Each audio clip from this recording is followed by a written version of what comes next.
Welcome to another Papa Bob tale. Enjoy.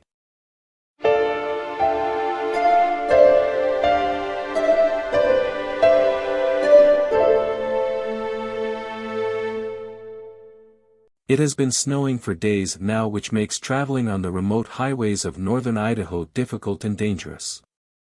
White-knuckle drives on black ice can cause great stress to those who must travel during these times. Today, we are checking in on Master Counselor, Duke Franklin. Here's Duke's place. Let's see how he's doing.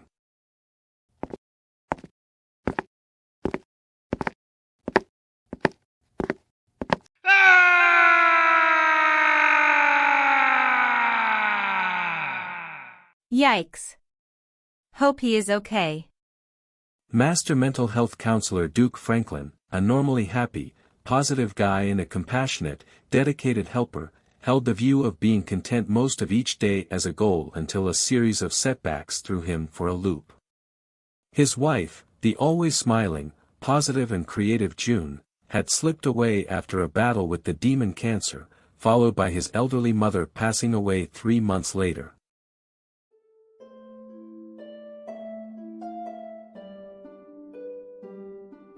It had been a lonely holiday season and the winter weather had been brutal, which inhibited travel. Being unable to keep all his appointments with his clients who lived in remote areas and budget cutbacks had made money a concern. It was mid-January and snowstorms kept blowing in from the Pacific. In short, the loving, long-time helper was going through a tough stretch. Duke's front door blew open and banged into the bookshelf, sending his 3 prized Hemingway hardback novels cascading to the floor.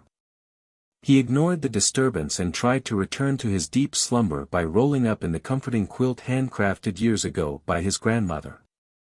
Didn't work. The mean, cold Idaho air stormed through his exposed living room and attacked. It caused a shower of shivers.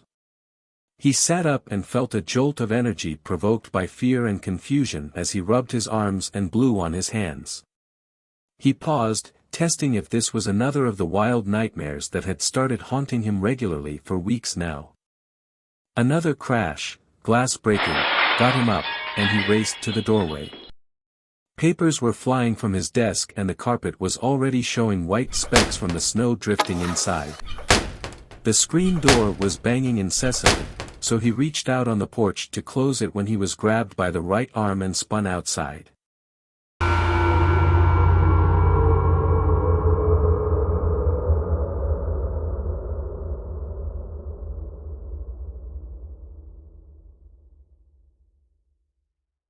Duke could not be called a cowardly man. He was a trained, skilled combatant, a decorated war veteran, and did not scare or startle easily.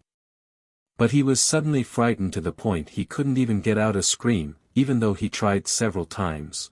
He knew whatever had him possessed a superior strength that he instantly calculated as unbeatable. He knew none of his tricks or tactics would work. After a few seconds, he wanted only one thing, to see this force face to face and witness what was trying to kill him.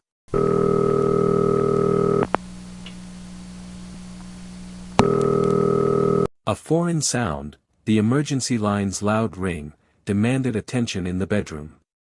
He threw off the quilt and dashed toward it. He noticed his socks got soaked within the first 3 steps. What the hell is going on? He answered on the 4th ring. Yeah, this is Duke. How you doing down there, Duke? Hell of a storm up here last night. Yeah, it blew my door open. This is Jim at the Moscow Mental Health Office. Afraid I have some bad news. Nate Phillips had what sounds like a psychotic break last night. Needs to be driven down to Hospital North. We got him an emergency bed early this morning. What the hell happened to Nate?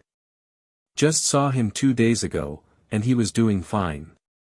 Do you really think he needs to go into the hospital? Oh, yeah.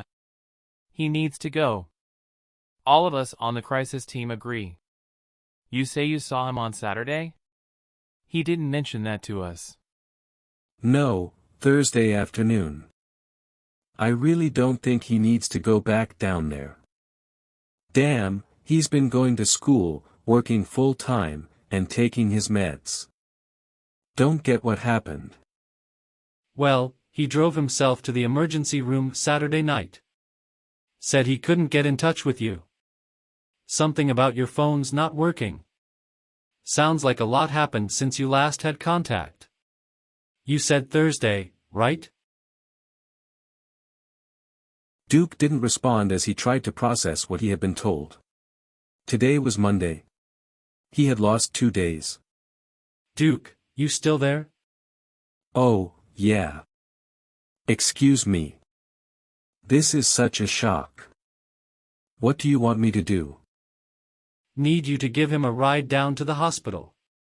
It is either you or the cops will take him down. I talked the crisis team into allowing me to phone you before we got the police involved. Where do I meet you guys? Nate's asleep in my office. I'll wait for you.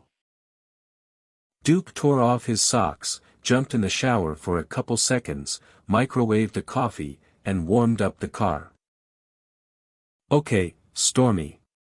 Watch the place until I get home. Last chance to go in. Not interested. Okay, sweetie. See you in a bit. The lonely counselor chain-smoked while inching along the slick grade leading up to the Palouse Hills. He had made this trip hundreds of times on other lonely rides over the last 12 years of being a traveling mental health counselor, specializing in those dealing with the challenges of schizophrenia. He popped in a CD. By the third tune, the fog cleared, and he could go near the speed limit until the last steep hill leading into Moscow. Jim saw him pull up. Hey, Duke. Any trouble getting up here? I got the state SUV warmed up and ready for you. No problem after the fog cleared. I don't need the state car, I always use my vehicle. Well, you kind of have to use the state car, Duke. It has restraints and Nate is going down in restraints. That's one of the things I had to agree to in order to keep the cops out of it. That's bullshit. That kid doesn't need to be in restraints. Won't have one damn thing to do with this if you force me to use restraints on that boy. Jim stared at Duke for a long few moments and then excused himself. He came back minutes later with Nate and another man Duke had seen around the office a time or two. Okay, Nate is going down with no restraints, but I have to send Doug with you and you have to take the state car. Deal? Jim asked, but it really wasn't a question. Doug took the wheel and Duke joined Nate in the back seat. They followed the twisting turns of the Clearwater River Road headed to Orofino, a sleepy, once thriving logging community located directly on the scenic river. The town was now home to a new prison and the old hospital north. Thanks for coming and getting me, Duke, Nate said before dozing off. Hey Doug, pull over at the Lenore store, would you? Asked Duke. He did, and Duke hopped up front after grabbing a couple coffees for the last 20 miles.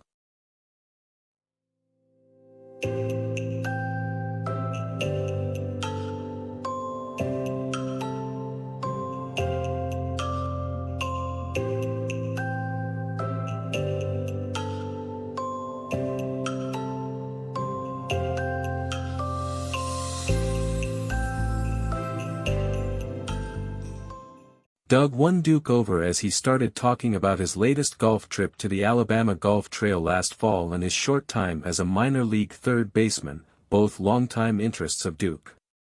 They pulled into the hospital emergency stop area.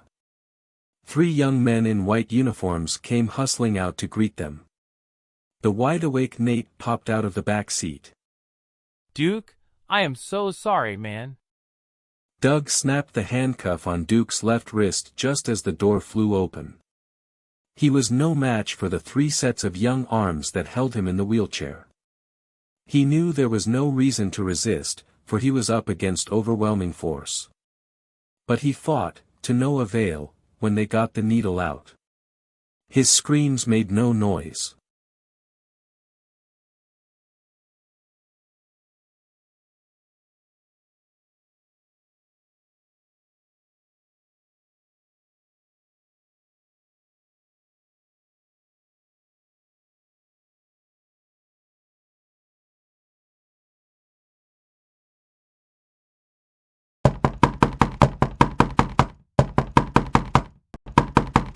Duke? Duke? Come to the door. We're worried about you. Sleeping on the couch again, I see. Doesn't that kill your back?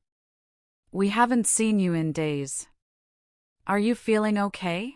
My doctor gave me some sleeping pills that send me into another world. I am done with those damn purple pills. All I feel like doing is sleeping, and the dreams are wild as hell on them. In fact, will you dump them for me? Stormy is sitting on them. Sure. I'll take them out of here. Come over for lunch if you feel like it. Bet you haven't eaten for days, right? Oh, some guy named Nate keeps calling for you. What?